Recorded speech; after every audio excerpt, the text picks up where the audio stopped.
Vamos hoy a tomar el libro profético de Jonás como basamento para esta enseñanza. Jonás capítulo 1. Y desde acá vamos a tomar algunas verdades concernientes a la vida de este profeta. Hoy voy a hablar acerca del tema misión, propósito y visión.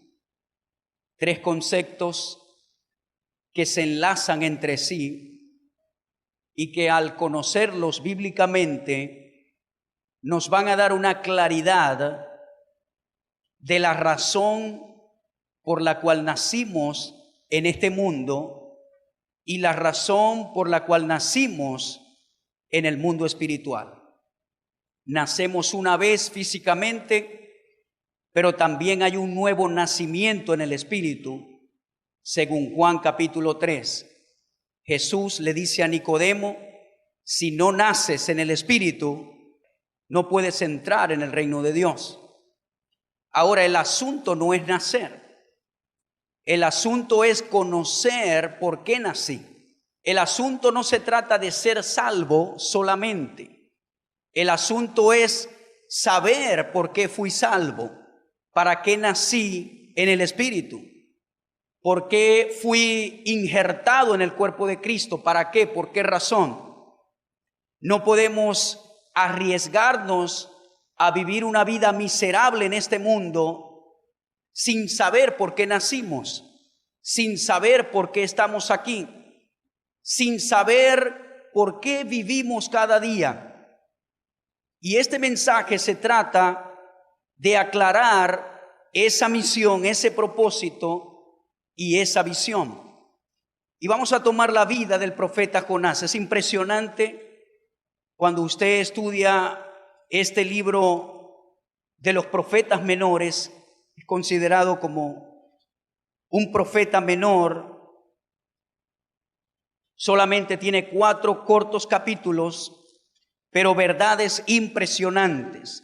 Si usted no lo ha leído, solamente le tomaría unos 15 minutos leerlo, pero es una lección muy grande y nos da mucha luz para entender el propósito de Dios en nuestras vidas. Comenzamos leyendo el capítulo 1. Dice: vino palabra de Jehová a Jonás, hijo de Amitai, diciendo: levántate y ve a Nínive, aquella gran ciudad, y pregona contra ella, porque ha subido su maldad delante de mí.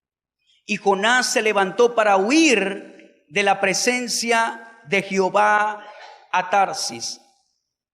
Y descendió a Jope y halló una nave que partía para Tarsis, y pagando su pasaje entró en ella para irse con ellos a Tarsis, lejos de la presencia de Jehová. Vamos a dejarlo hasta ahí y cubrimos algunos conceptos importantes para entender lo que quiero hablar hoy. El primer concepto es el concepto de misión. Se conoce como misión a la función, encargo o propósito que una persona debe cumplir. Es un concepto muy sencillo, no es profundo. Habla simplemente de una función, de un encargo que una persona debe cumplir. Hay otro concepto que dice que es el motivo o la razón de ser por parte de un individuo, organización, empresa o una institución.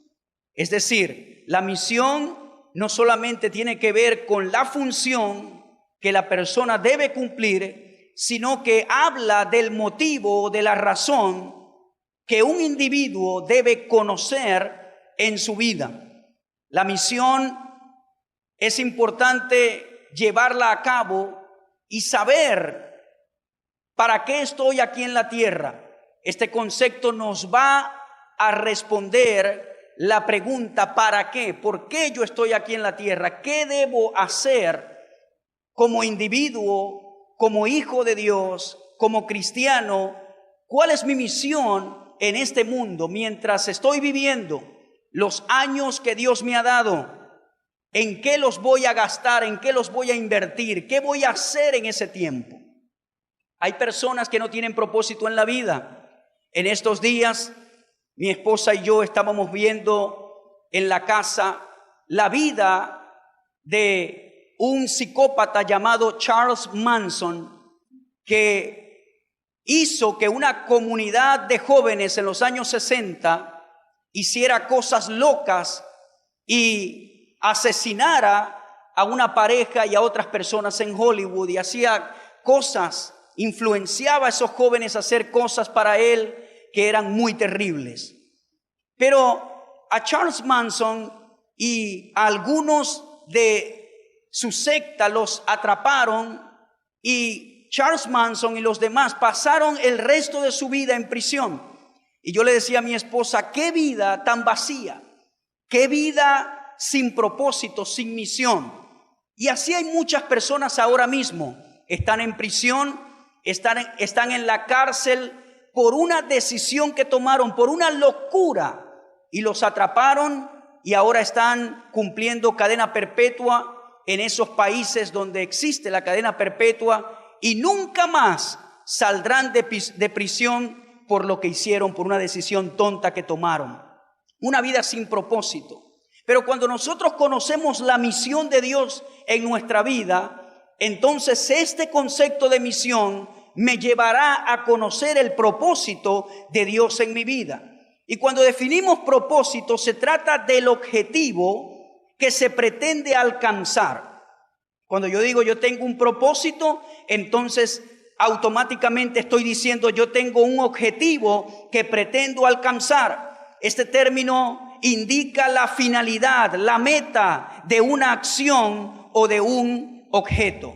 Una persona que conoce su misión, no su misión como palabra, sino su misión, entonces cuando sé por qué estoy aquí, eso me va a aclarar el camino para conocer el propósito, el objetivo que yo necesito alcanzar en este mundo. Yo tengo un objetivo que necesito alcanzar. Yo tengo una meta en esta vida, porque si no voy a vivir vacío. Si yo no estoy viviendo para alcanzar algo, entonces mi vida sería vacía. Mi vida no tendría una meta. Mi vida no tendría nada por qué luchar. He allí la raíz de las personas que deciden suicidarse. No encuentran satisfacción en nada de lo que han hecho, y el enemigo logra nublarles el futuro y dicen, ¿para qué vivo? ¿Para qué voy a estar aquí en este mundo? Mejor me quito la vida. Y terminan suicidándose.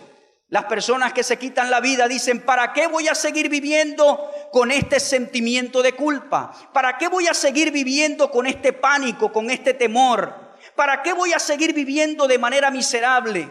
Mejor tomo un mecate y me cuelgo, mejor tomo un arma y me quito la vida, porque se le nubla el sentido de propósito en la vida.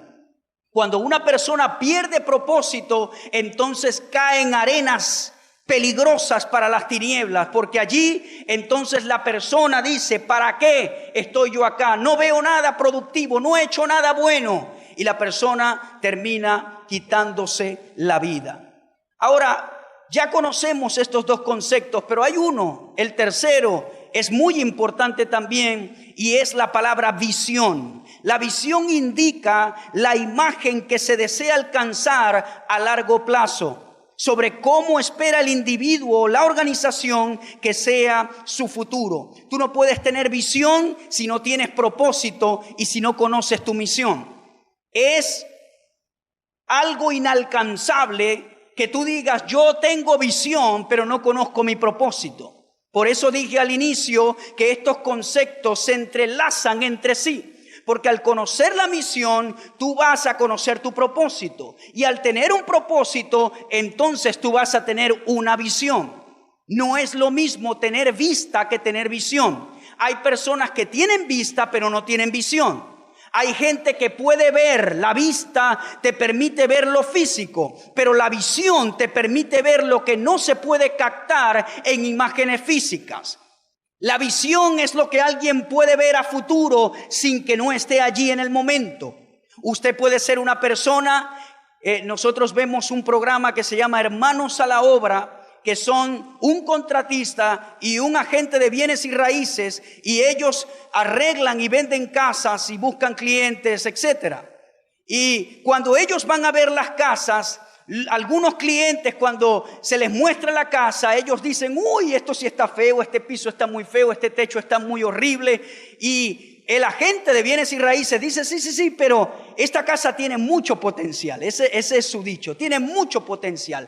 ¿Qué le permite decir a ese agente de bienes y raíces y a ese contratista esa expresión? Ellos no están mirando lo feo que está el piso. Ellos no están mirando lo feo que está el techo. Ellos están mirando en visión futuro lo que tienen aquí en la cabeza, en qué pueden convertir ellos esa casa fea en una casa brillante. Y cuando ellos al final mandan a pasar a los compradores de esa casa, ¿qué hacen los compradores? ¡Wow!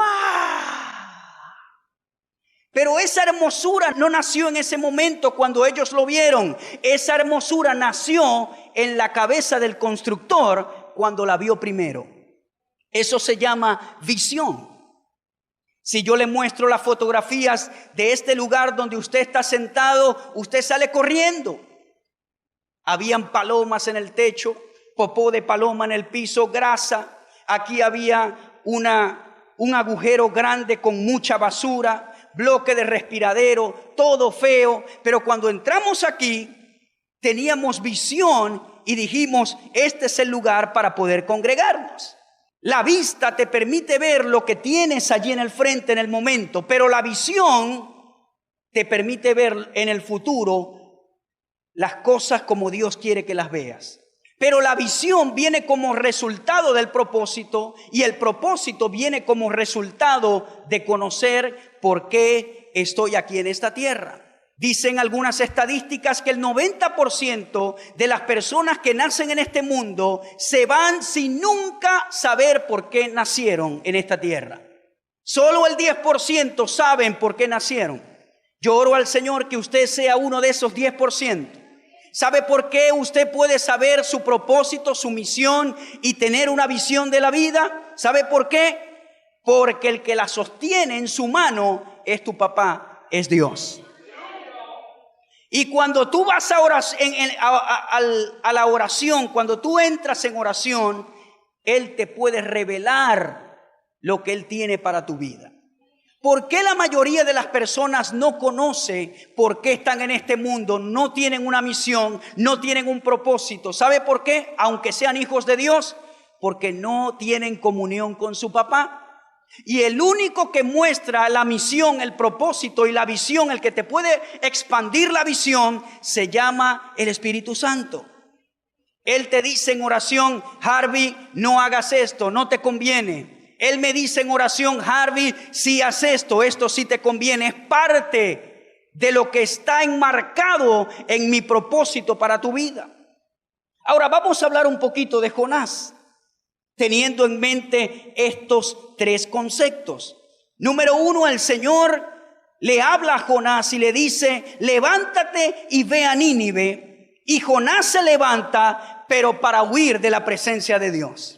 El problema con Jonás no fue la información de su misión, sino que el problema de Jonás fue la desobediencia a lo que Dios le dijo. Es decir, en la mayoría de los casos, el problema no está en no conocer la asignación y la misión y el propósito de Dios para tu vida. En la mayoría de los casos es desobedecer lo que ya Dios te dijo que hicieras. Y eso fue lo que le pasó a Jonás. El Señor le dice: levántate, Jonás, y ve a Nínive. Y Jonás se levantó, pero se fue al lugar opuesto. Se fue a Tarsis. Se alejó de la presencia de Dios. Ahora déjeme decirle este mapa bíblico en el mapa actual. Jonás se dice que vivía en los alrededores de Galilea, donde fue criado Jesús. Y el Señor le habla en esas tierras, y dice la Escritura que Jonás se levanta a ir a un puerto que se llama Jope. Jope está en el mismo territorio de Israel. Actualmente Jope está al sur de Tel Aviv, una de las ciudades más modernas de Israel. Y dice que Jonás, en vez de ir a Irak, donde Dios lo estaba enviando, lo que es la actual Irak, en este momento en Mosul, Irak, en vez de ir hacia allá, él se va hacia Jope, hacia este puerto mercante donde habían barcos muy grandes, y él desciende a Jope unos 3,000 kilómetros a distancia para agarrar un barco. ¿Y sabe para dónde agarró Jonás? No agarró el barco para ir a Irak, agarró el barco para irse a España. Tarsus o Saulo de Tarso era una parte que pertenecía al Imperio Romano. Hoy en día, Tarsis es lo que nosotros conocemos como provincias, como Sicilia en España, y para allá agarró Jonás. Él fue a Jope, agarró un barco y entonces emprendió su viaje hacia España. Imagínese que Dios le diga a usted: yo quiero que vayas a tal ciudad, y usted se levanta, pero va al lugar opuesto. Toma un carro, toma un avión al lugar opuesto. Eso fue lo que le pasó a Jonás. Ahora usted se pregunta, ¿por qué Jonás hizo eso? Jonás tenía un sentimiento nacionalista extremo. Porque el Señor le dice: vete a Nínive. ¿Quién era Nínive o qué era Nínive? Nínive era la capital del imperio asirio, los principales enemigos de Israel en ese entonces. Y Jonás era tremendo nacionalista. Y cuando el Señor le dice: vete a predicar a tus enemigos, Jonás dijo: no, Señor, ¿cómo yo voy a hablarle a esa gente si ellos son los que nos persiguen a nosotros? Y agarró un barco para España. Su sentido nacionalista prevaleció contra el llamado de Dios. Yo le voy a enseñar algo: nunca llame a nadie inmundo. Dios te puede hoy enviar a hablarle a la persona más perversa, a la persona que según tu esquema mental es la más horrible. Pero cuando Dios te dice: hágalo, no sea desobediente.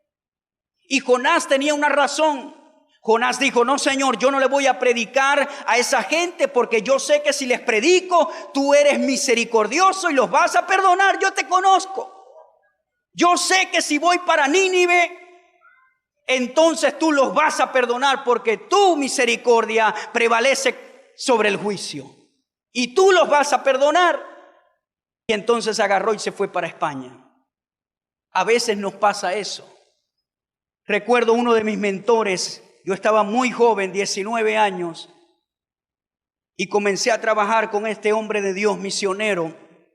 Y él, cuando íbamos a la camioneta a la sierra de Perijá, ellos iban todos los jueves y los martes a una etnia yupa que estaba en la sierra de Perijá, y allí comenzó el trato de Dios para mi vida con esas personas. Y recuerdo que una vez íbamos los dos solos. El Señor, que en estos días partió con el Señor, lo coloqué allí en Facebook. Y él me decía, llorando, recuerdo, me dijo: Jarvis, por un año, todas las mañanas cuando iba a orarle al Señor, él me decía: deja tu trabajo y múdate para Venezuela. Eso fue en el año 99. Y él me decía: Jarvis, todos los días por un año yo me levantaba y el Señor me decía: quit your job and move to Venezuela. Deja tu empleo y vete a Venezuela. Y él me decía llorando: mis trabajos o el trabajo que yo estaba haciendo no era cualquier empleo, era mano de obra calificada. Su trabajo era ir a veces a otros países como Turquía. Estuvo también en Aruba levantando plantas eléctricas, y construían las subestaciones, y ese era el trabajo que él hacía. Era mano de obra calificada y era muy bien pagada, porque a veces tenían que salir de los Estados Unidos. Y él llorando me dijo: el Señor por un año me dijo: deja tu trabajo y múdate para Venezuela. Finalmente lo hice. Era un trabajo con mucha ganancia, mucha remuneración, pero finalmente lo hizo. 18 años después, en estos días, hace 2 meses, estuvo en Colombia todavía como misionero, llegó a su casa y bueno, en cuestión de días murió. Pero lo que le quiero decir es que finalmente, después de 1 año, él obedeció la voz del Señor y se dedicó a las misiones totalmente. ¿Qué le quiero decir con esto? Dios no se mueve por nuestra comodidad. No, Señor. Él quiere que nosotros seamos obedientes a su voz. Muchas veces Él te va a hablar cosas, que hagas cosas, y no necesariamente esas cosas son cómodas para que tú las hagas, pero Él quiere que tú le obedezcas, porque allí entonces va a estar su favor para tu vida. Yo le voy a decir un testimonio, y se lo digo a mi esposa y se lo digo a varias personas. Uno de los momentos donde yo siento más el favor de Dios para mi vida es ahora. Y quizás usted diga, ¿cómo va a ser? Y no es que yo tenga mucho dinero en el banco, no es que yo me esté enriqueciendo, sino que como estoy cumpliendo el propósito de Dios en mi vida, el favor de Dios está sobre mí en esta estación de mi vida. ¿Cuántos me están escuchando? Y usted puede estar en una geografía, en una ubicación donde hay muchas circunstancias, pero el favor de Dios te mantiene allí con su gracia. Y eso debemos nosotros entenderlo. Jonás agarró un barco para España, pero ¿sabe qué? El Señor va a tratar contigo hasta donde Él pueda. Porque yo he aprendido que nosotros somos importantes para la obra de Dios, pero no somos indispensables para la obra de Dios. Es decir, el Señor va a tratar contigo, va a tratar contigo, va a tratar contigo, pero si tú dices que no siempre, el Señor va a buscar a otra persona. No somos indispensables, somos importantes y necesarios, pero no somos indispensables. Él te va a hablar, ahora Él va a insistir contigo y lo hizo con Jonás. Jonás tomó el barco para irse a Tarsis. ¿Y qué pasó allí en el camino? ¿Qué pasó? Vino una gran tempestad. Ahora, el que conocía a Jehová, el único que lo conocía era Jonás. Los demás eran paganos, no conocían a Jehová. Y cuando había tempestades, entonces los paganos creían que eran los dioses y comenzaron a tirar equipaje, y equipajes por acá y equipajes para allá.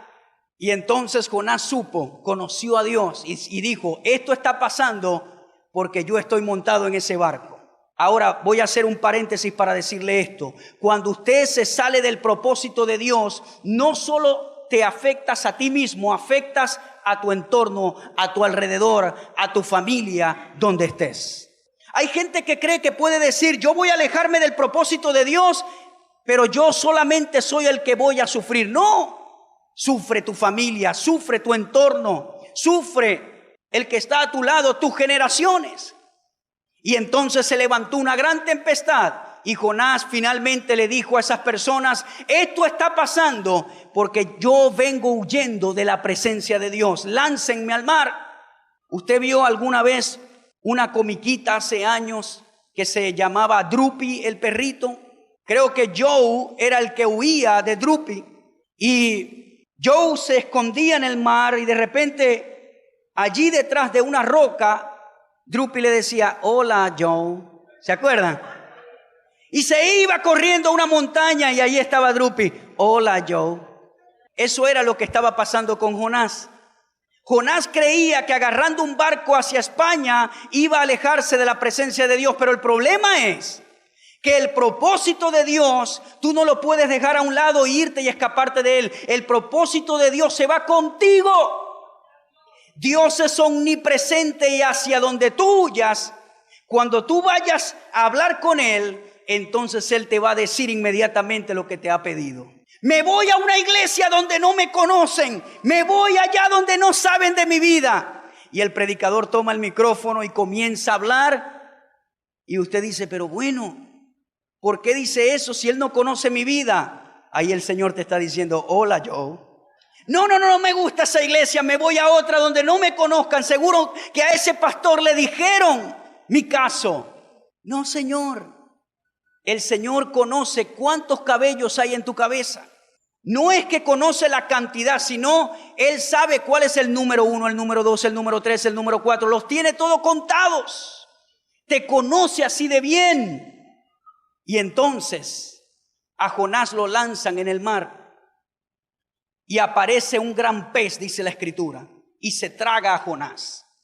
Ahora, el gran pez no representa juicio de Dios, representa la gracia de Dios para preservar tu vida. ¿Sabe por qué? Porque cuando tú estás fuera del propósito de Dios, el paraguas de Dios no está allí. Y no quiero ser condenatorio, pero es la realidad. Quiero hacerte madurar con lo que te voy a decir. Nosotros, la mayoría de la gente, le atribuye a Dios todo lo que nos pasa, y eso es el error más grande que podamos decir. El error más grande. Dios se responsabiliza por lo que Él te envía a hacer. Él no se responsabiliza por limpiar los desastres que pasan por tus propias locuras. Y cuando tú sabes esto de corazón, no vas a culpar a Dios por todo lo que te pasa. Una madre le dice a su hija: no vayas a esa discoteca, no vayas. La hija de rebelde va, la asesinan, y en el funeral la madre mira al cielo y dice: ¿por qué te la llevaste, Dios? Pero un momento, ¿por qué culpas a Dios por la rebeldía de tu hija? ¿Cuántos me escuchan? Pero vamos a llevar ese ejemplo a la vida diaria que nos pasa mucho a nosotros. Hacemos cosas y decimos: no, yo creo que Dios me está abriendo las puertas. Yo creo que Dios es el que está haciendo esto. La voluntad de Dios, el propósito de Dios no es gris. ¿Es blanco o es negro? ¿Es sí o es no? Aprenda eso de raíz. El propósito de Dios que Él te quiere revelar para tu vida no es gris, es blanco o negro. Y si tú vas a su presencia y le preguntas, entonces Él te lo va a decir claramente. Amén. Continuamente gente me viene y me pide un consejo: pastor, ¿qué debo hacer en este caso? Y yo le digo: ¿le preguntaste ya a Dios? ¿Le preguntaste a Él? Porque Él te va a hablar. No, pastor, es que yo creo que es de Dios porque se me abrió esta puerta. Yo creo que es de Dios, pastor, porque me llegó el pasaporte. Ya va. Yo no te pregunté si se te abrió la puerta, si te llegó el pasaporte. Yo te pregunté si Dios te dijo sí o no.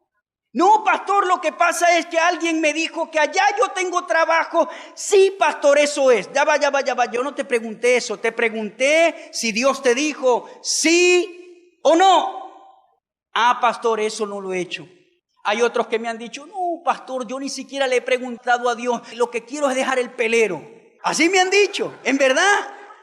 ¿En serio?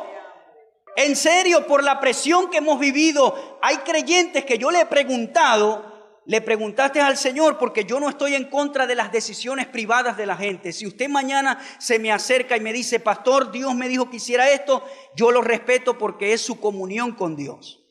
Ahora, hay cosas que como pastor tú ves desde afuera que por los síntomas parece que no es Dios, pero ya tú no puedes violentar la voluntad humana.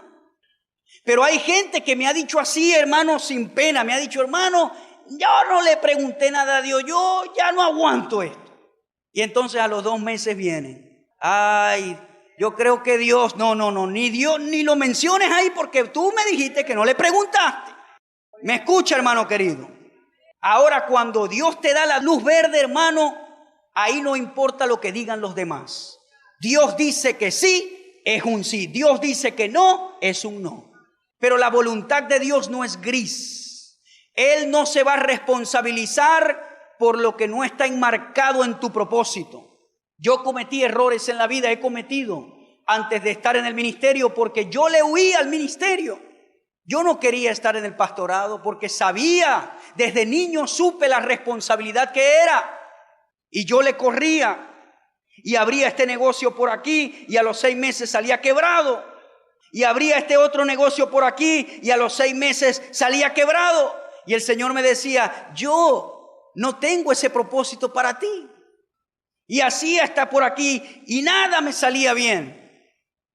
Y yo le huía. Tú tienes un llamado del Señor. Yo, no, yo quiero ser, no quiero. hasta que tuve que decir que sí. Sí, Señor. No es fácil muchas veces aceptar lo que Dios tiene para tu vida, pero una vez que tú lo aceptas, entonces Él te da el favor y la gracia para que lo logres. Le voy a dar otra clave importante del propósito de Dios. Hay gente, y esto lo hace madurar como iglesia y como creyente, y por favor escúcheme. Hay gente que cree que la mano de Dios está en un propósito porque todo le sale bien, y eso es equivocado. Hablé con un amigo en Estados Unidos hace 2 años atrás, llamado al ministerio. Sé que está llamado al ministerio. Y le dije, ¿cómo estás, mi amigo querido? Y me dijo, miserable, me dijo así. Miserable fue la respuesta de él. Y yo le dije, ¿por qué? Yo sé que estoy llamado al ministerio y estoy metido en una oficina trabajando. Y no es que es malo trabajar, pero él sabe que no es lo que tiene que estar haciendo. Y me dijo, me siento miserable. Ese es el precio a pagar cuando no obedeces el plan de Dios. Ahora, no todos están llamados al ministerio. Eso lo tiene que saber. Tiene su dinero, gana bien, pero se siente miserable. Hay gente que lee la voluntad de Dios cuando todo sale bien. No. Dios le puede decir a usted, yo quiero que haga esto. Y al inicio todo le está saliendo mal, y los vientos y las presiones. Por eso es que usted no tiene que ponderar la voluntad de Dios por las circunstancias que se rodean, sino si Dios dijo sí o si Dios dijo no. Dios nos dijo en el 2012, sí, compra este lugar para la iglesia. Dios Santo de Israel. Y los vientos y esto y lo otro y lo otro y lo otro y problemas, pero había una palabra en mi espíritu que Dios me dijo que sí. No lo soñé, no fue un sueño de caraotas. Dios me dijo que sí. Y como Él me dijo que sí, su palabra me sostiene en los remolinos y me hace pasar. No podemos medirle el propósito de Dios por las circunstancias. Ay, todo me está saliendo bien. Eso es que Dios está en el asunto. No. Y problemas por aquí, problemas por allá. Finalmente en el 2013, ¡pum! Cuando yo estaba firmando ese documento, yo dije, gracias, Señor, gracias. Dios proveyó todo conforme a sus riquezas en gloria. Está el otro vector, está el otro polo. Hay gente que cree que si le sale todo mal es del diablo. Dios te puede decir, haz esto, y al principio todo te sale mal. Ay, ¿será que Dios no está aquí? No escuchaste la voz de Dios. No puedes pesar la voluntad de Dios para tu vida por las circunstancias, porque la palabra es lo que te va a sostener en los momentos de tribulación.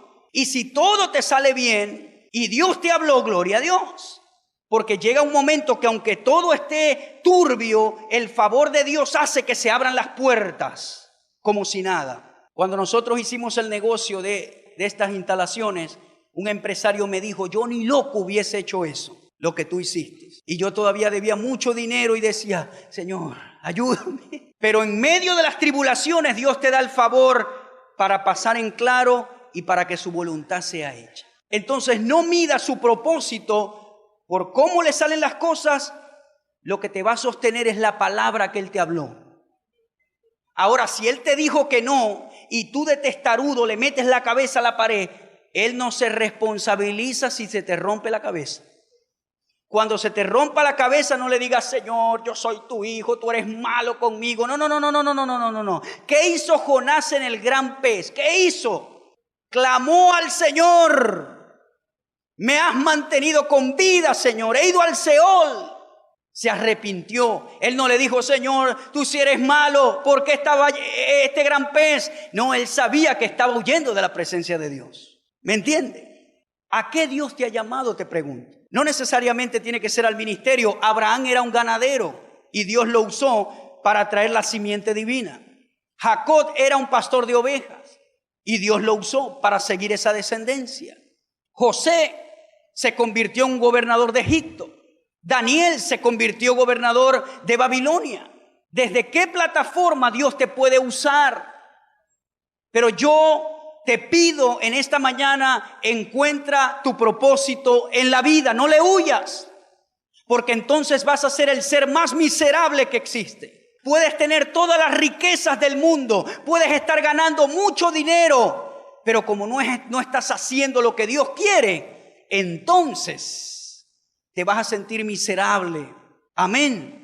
Ahora, donde Dios te ha llamado, Él te va a dar favor. Escuché un testimonio de un hombre que le dijo a un predicador: ora por mí, Dios me llamó a predicar a las guerrillas en Colombia y me voy a morir allá, me van a matar, ora por mí. Y el pastor le dijo: ¿cómo? ¿Que ore por ti y te van a matar y vas a ir? Sí, Dios me está llamando y me van a matar. A los 3 meses recibió una carta que lo habían asesinado. ¿Qué hace hacer esas cosas? El llamado de Dios. ¿Qué hace hacer a una persona ir a esos países que hemos estudiado últimamente? El llamado, el propósito de Dios. Ahora, quizá el llamado suyo no sea algo así tan peligroso, pero hagamos lo que Dios nos ha enviado a hacer con pasión y con alegría. Jonás tuvo que devolverse. El Señor, a los 3 días, dice que el pez lo vomitó en la orilla. El Señor siempre te va a dar una oportunidad cuando te equivocas, siempre. Hay un predicador que ya falleció que se llamaba David Wilkerson. Y él dice, en uno de los micros que yo escucho, él dice: ¿cómo orarías tú por tu amigo Jonás si te llama por celular y te dice: ora por mí, soy tu amigo Jonás, estoy en un gran pez, por favor, ora a Dios para que me libre de este pez y va el primer día? ¿Cómo orarías tú por tu amigo Jonás? Dice él. Le dirías a tu amigo, para que él se sienta complacido de tu amistad, le dirías: amigo, tranquilo, ya voy a interceder por ti para que en el primer día el pez te vomite? O le dirías: Jonás, no puedo orar por ti porque te faltan 2 días más en el proceso, porque desobedeciste y el pez representa el proceso, la gracia de Dios. Usted sabe, hay gente que se nos acerca a pedir oración y nosotros sabemos por qué le está pasando la situación, pero para que la persona no se ofenda o para que nuestra amistad siga, no le decimos la verdad en la cara, sino que le decimos: sí, oraré por ti.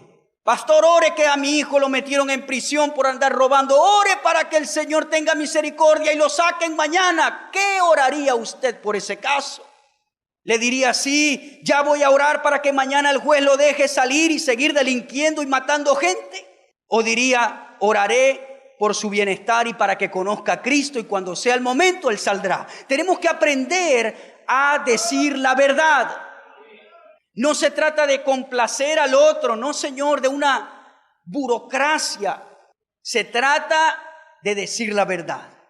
Y si tu amigo Jonás te llama por teléfono y te dice: tu deber es decirle: esto te está pasando por esto y por esto. No puede culpar a la gente por toda calamidad de que es algo malo, no, porque caeríamos en condenar a la gente. Pero hay cosas que en realidad uno sabe por qué pasan y uno se calla.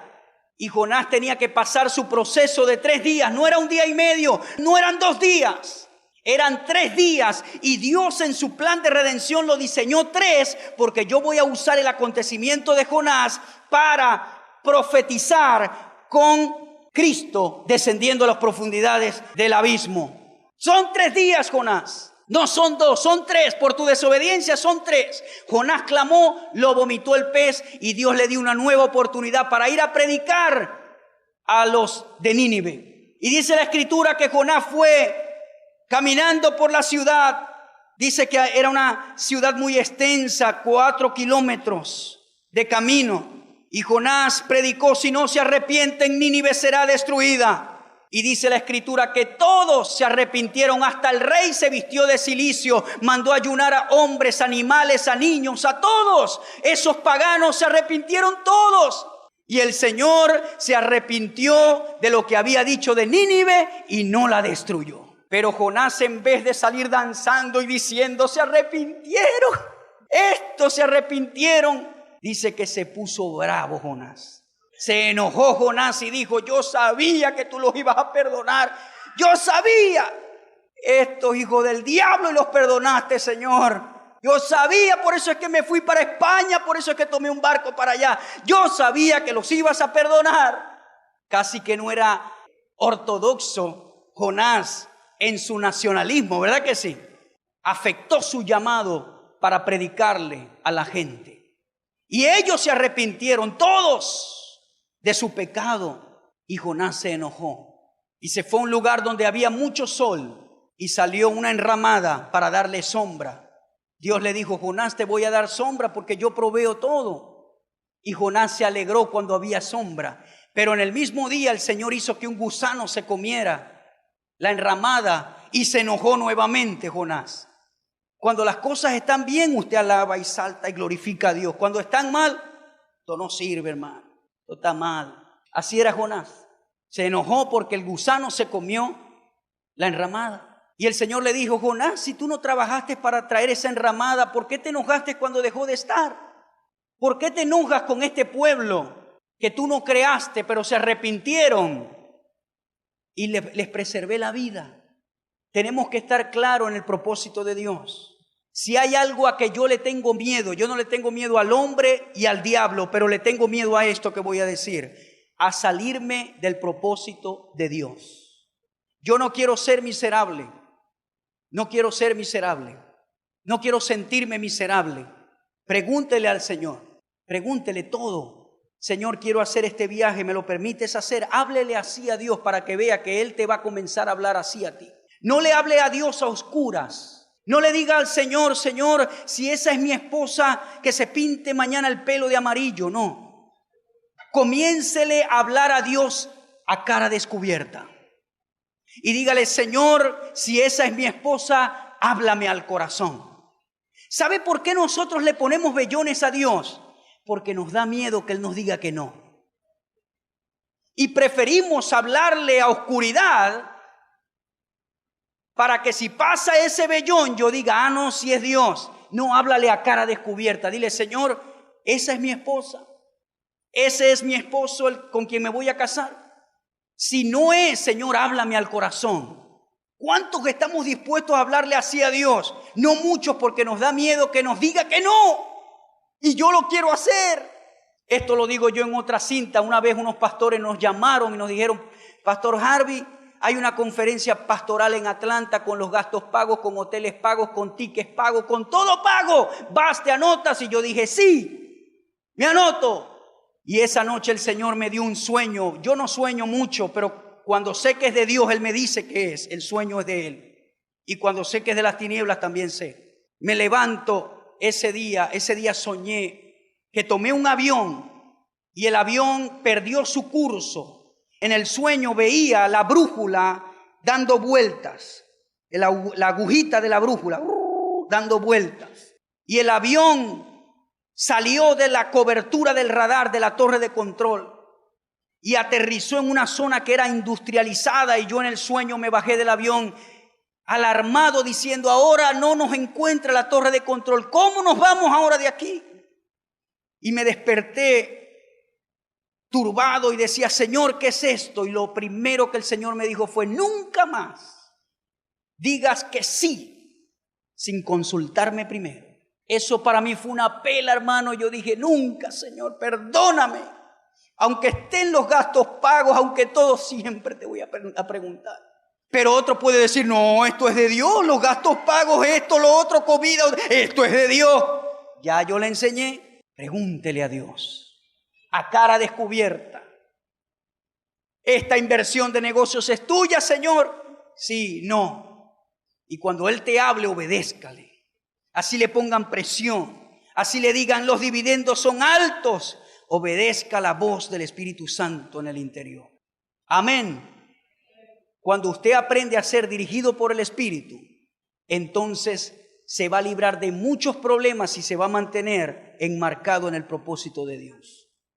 A mí me tomó años aprender a ser dirigido por el Espíritu y todavía estoy aprendiendo. Porque las emociones son traicioneras y se te combina a veces con la voz de Dios. Las emociones están allí y tratan de combinarse con la voz de Dios y son traicioneras. Pero me tomó tiempo aprender esto. En el año 93 acepté a Jesús siendo un preadolescente. Y por allá en el 2007, 2008, 2009 fue que aprendí a ser dirigido por el Espíritu. Toma años aprenderlo a veces. Una vez le dije al maestro Eli Zambrano: hay cosas que se aprenden por los golpes. Él dijo: sí, pero no es necesario para los hijos de Dios que aprendan las cosas con los golpes, porque tenemos la dirección del Espíritu Santo. Amén. Sea dirigido por el Espíritu. Ya voy a ir terminando diciendo esto. Los tiempos más críticos para ser dirigido por el Espíritu es cuando la presión es fuerte. La presión puede hacer dos cosas de ti: sacar lo mejor de ti o sacar lo peor de ti. La presión, la olla de presión cocina los vegetales más rápido, pero las bombonas que tienen presión de gases han matado a mucha gente. La presión hace dos cosas: saca lo mejor de ti o lo peor de ti. Aprovecha la presión para sacar lo mejor de ti y no lo peor de ti. Amén. En estos tiempos estamos viviendo ambientes de presión, pero allí usted es dirigido por el Espíritu. Señor, ¿qué quieres que yo haga? ¿Qué quieres? ¿Quieres que haga esto? ¿Quieres que haga lo otro? Guíame, Señor. Yo conozco una pareja que ellos son sembradores en el reino de Dios de mucho dinero, pero cuando ellos siembran al reino de Dios, ellos son dirigidos por el Espíritu. Ellos no son dirigidos por las necesidades, son dirigidos por el Espíritu.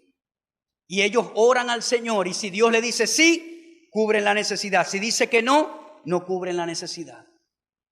Amén. Tenemos que ser personas íntegras con la dirección del Espíritu. Todo debe ser dirigido por el Espíritu, no por nuestras emociones. Y cuando aprendemos a vivir así, nos vamos a librar de muchos problemas. Los jóvenes que están aquí, sea dirigido por el Espíritu y Él te va a enseñar muchas cosas. No se deje llevar por la presión de los hombres. Lo peor es estar fuera de la voluntad de Dios. Te pregunto, ¿cuál es la misión de vida que Él te ha dado? Se encuentra en la presencia de Dios, Él te la puede decir. ¿Cuál es el propósito, el objetivo? Dios te lo puede mostrar. Y Él te va a dar una visión para que a largo plazo te veas allí. Amén. ¿Cuál es tu visión financiera para el año que viene? Para el 31 de diciembre del año 2019, ¿cuál es tu visión financiera? Llegar en bancarrota, tienes que tener una meta, un propósito financiero. ¿Cuál es tu visión para el 2019 en este año que viene en tu familia? Llegar igual como llegaste este año. Ponte metas. Dile al Señor que te preñe de visión, que te embarace. Deja de vivir en el status quo y decir, bueno, me voy a conformar. No. Y quizás usted dice, pastor, ¿cómo puedo lograr llegar al 31 de diciembre del 2019 diferente? Sembrando las semillas distintas. Si no te gusta la cosecha que estás teniendo hoy, cambia las semillas que has estado sembrando, siembra algo diferente, toma decisiones distintas y vas a llegar diferente allá en el 2019. En lo particular, quiero llegar amando más al Señor, amando más a mi familia, a mis hijos, haciendo lo que Dios me ha enviado a hacer. Amén. Eso es lo que te satisface. Usted ve cuando usted está vendido, y disculpe que me extienda, pero es cosas que me vienen. Hay una expresión que casi no se usa acá. Cuando usted está vendido al Señor, usted no hace cosas por pasión o pasionales de sus propios deseos. Usted ve, yo mañana no puedo decir, voy a abrir tal negocio allá. No, porque yo estoy vendido a Dios. Yo no puedo mañana decir, voy a hacer esto. No, tengo que preguntarle a Él. Estoy vendido a Él. Normalmente nosotros decimos en la iglesia, tú eres mi Señor. Ya va. ¿Sabe qué significa Señor? El que tiene las riendas de tu vida. Decir Señor no es una palabra, es estar vendido a Él, a su voluntad. Amén. Estoy vendido a Él. Soy esclavo por amor de Él, de su propósito. Pero tenemos que comenzar a hablarle a cara descubierta. Amén. No en términos grises, a cara descubierta. Y cuando Él te guíe, quizás las cosas salgan mal, pero Él te ha dado una palabra y te va a sostener esa palabra. Levante su mano allí sentadito, no se levante. Gracias, Dios, por este día. Ayúdanos a vivir de acuerdo a tu propósito y a tu plan. Líbranos de salirnos de ese propósito por nuestros propios deseos. Nosotros queremos vivir de acuerdo a tus deseos. Por eso es que Jesús estaba vendido totalmente y Él dijo: la voluntad que yo hago es la voluntad del Padre. Lo que yo digo y lo que hago es porque he visto al Padre hacer. Señor, líbranos de hacer algo equivocado. Líbranos, Señor, de hacer algo que no esté en tu plan. Líbranos de hacer algo que no te agrade. Dígale al Señor esa oración: líbrame, Señor, de hacer algo que no esté enmarcado en tu propósito. Líbrame. No quiero salirme de cosas que tú has establecido para mí.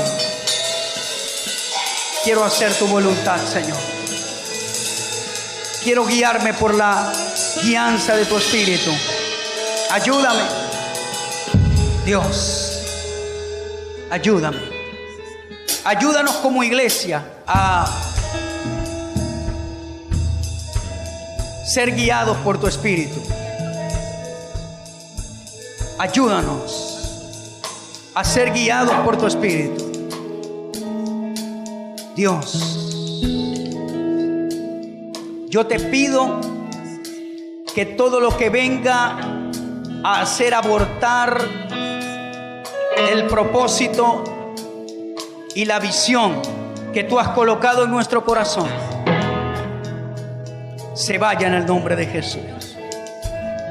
Gracias, Jesús. Gracias, Jesús. Gracias. Gracias, Padre. Amén. Gloria a Jesús. Gracias, Jesús. Gracias. Gracias, Padre.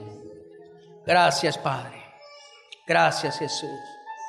Gracias, Jesús. Dios, gracias te doy. Gracias.